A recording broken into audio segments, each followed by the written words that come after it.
and uncomfortable. Demanding, exhilarating, and addictive. That's the challenge of white water in a nutshell. Or better still, a kayak.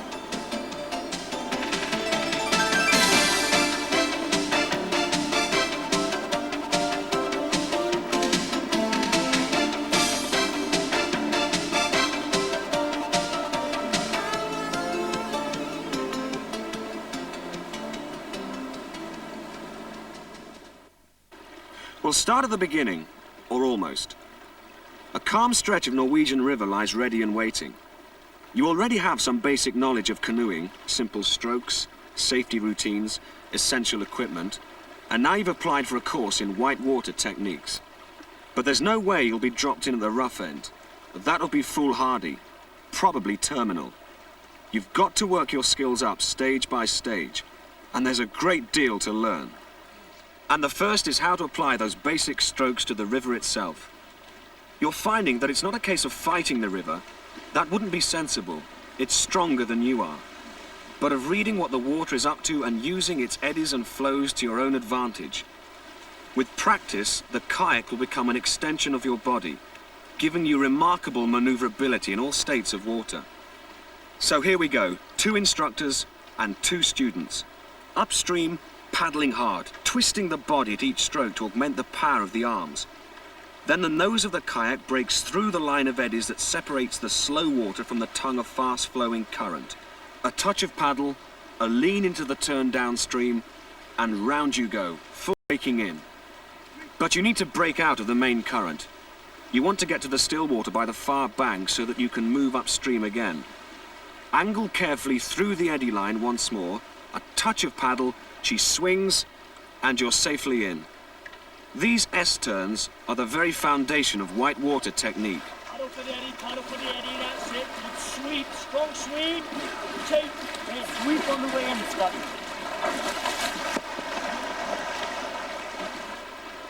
Suitably encouraged, you're steadily getting the hang of it.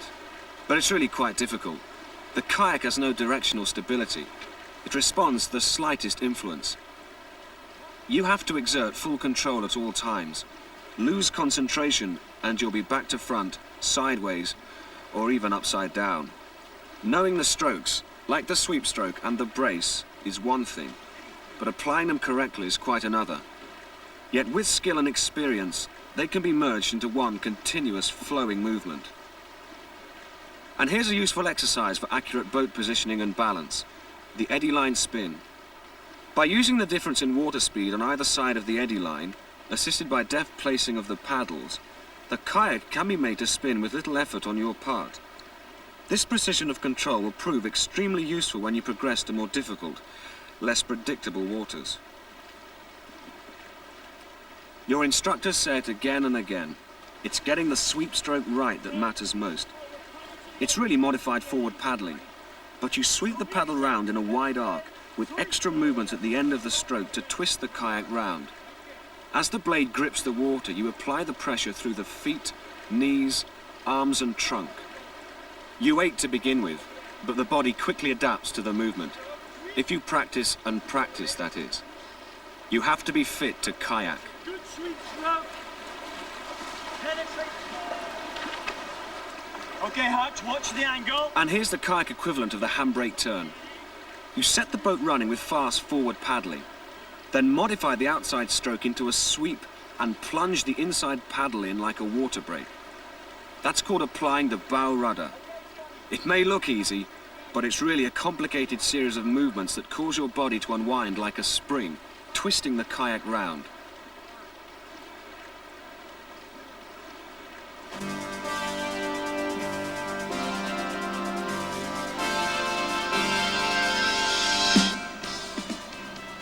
You're progressing well. The time has come to face new challenges.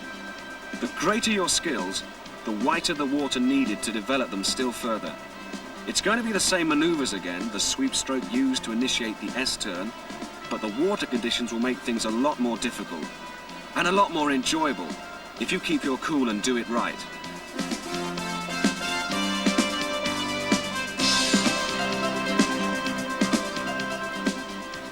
White water, yes, but lumpy as well. You find yourself on a sort of aqua roller coaster. These are called standing waves, hillocks of water standing still with fast-flowing current running over the top. If you can sweep an S-turn across these obstacles, you're doing pretty well, and at last beginning to experience the unique thrill of running the white waters by kayak. Take our word for it, it feels even better than it looks.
Just a few points about that S-turn that we've just done.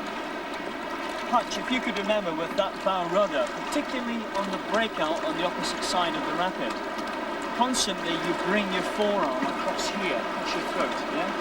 Try and keep your elbow up higher and your forearm in front of your forehead there.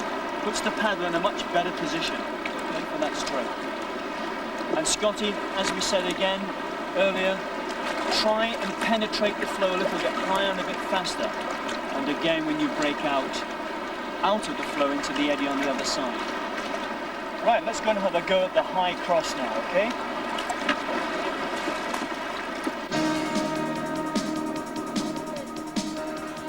The high cross is a maneuver which can be used to cross a stopper. The water comes tumbling down, then winds itself up into a long strip of foam that spins like a horizontal vortex. A stopper because once you're in it, you'll stop there for good unless you can find a way to break the water's grip.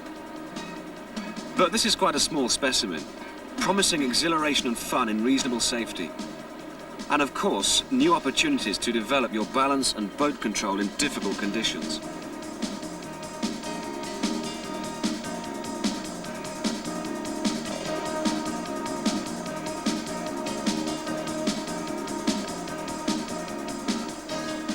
The power of fast-moving water is awe-inspiring. In situations like this, you have to know exactly what you're doing. Indeed, whether it's safe to be there in the first place. See how the spinning water takes a grip of the stern of the canoe, tugging it down. Then suddenly the hold breaks, and you're free. With really big stoppers, this sudden release can actually shoot the kayak into the air like a skyrocket.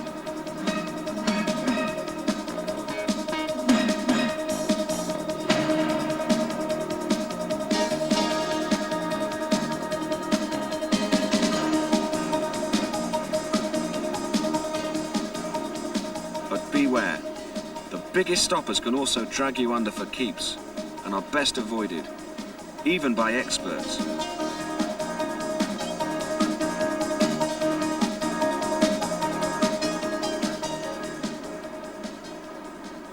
Where the water is better behaved, you use another way to get across, the ferry glide. You nose into the current and then find just the right angle to carry you across while still paddling upstream. It's a matter of feel and a sense of balance, and you'll probably have to make slight adjustments to the angle all the way across.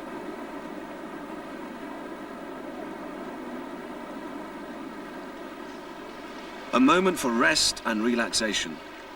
Time to take stock.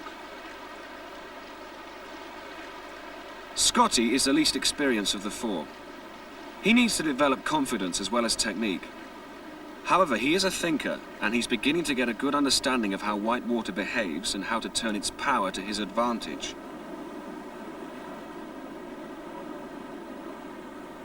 Hutch has been kayaking for about a year, and clearly revels in the physical challenge of the sport. Good commitment has helped him make rapid progress through the early stages, but now he has to take on board the need for careful planning before setting off.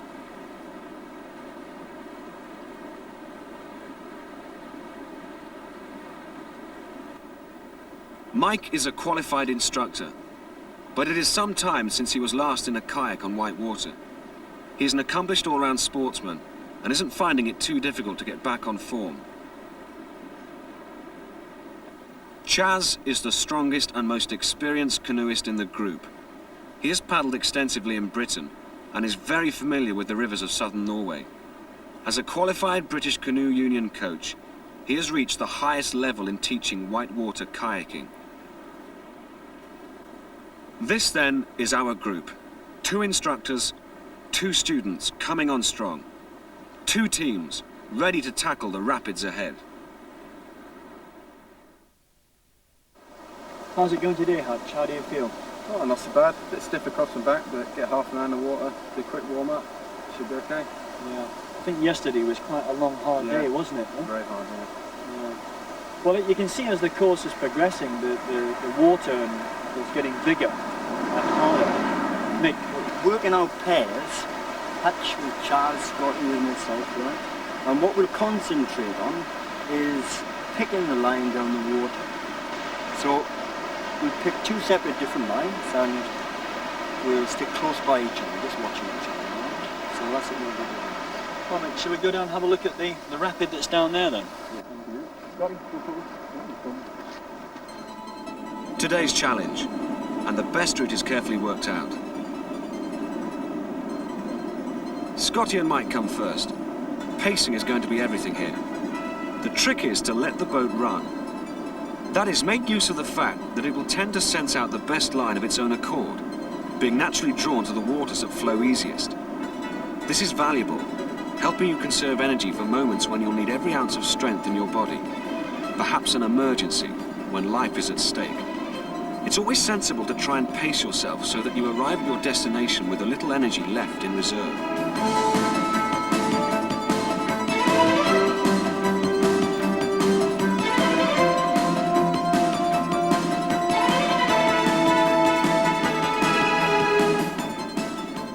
Now the other 2. Chaz leads, picking out the chosen route through the boulders, pools, eddies and tongues of fast-flowing current. Hutch follows, copying, learning, expanding his skills. Accurate route finding, so essential for a safe and successful run, is much harder than it looks. You're sitting very low to the water, and the horizon often drops out of sight until you're practically on top of it. The rocks rushing up at you look horribly similar, especially when spray blurs your vision.